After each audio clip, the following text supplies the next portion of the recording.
యోసేపు బయలుదేరి ఐగుప్తు దేశమంతటా సంచరించెను. అప్పుడు యోసేపు 30 సంవత్సరాల వయస్సు కలవాడు.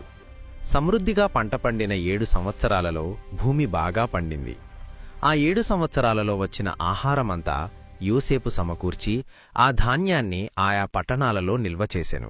ప్రతి పట్టణం చుట్టూ ఉన్న పొలాల ధాన్యాన్ని అదే పట్టణంలో నిల్వచేసెను. యోసేపు సముద్రపు ఇసుకలా ఎంతో ఎక్కువగా ధాన్యం పోగు చేసెను.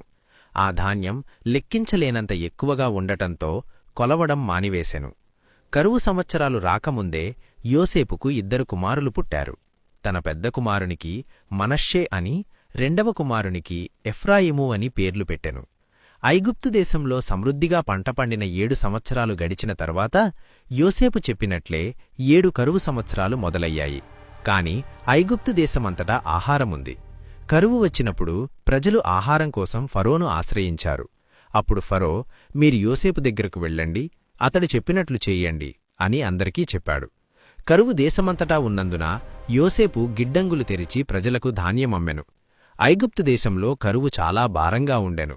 కరువు అన్ని దేశాల్లో కూడా ఉండటంతో ఇతర దేశాల ప్రజలు యోసేపు నొద్ద ధాన్యం కొనడానికి ఐగుప్తుకు వచ్చారు.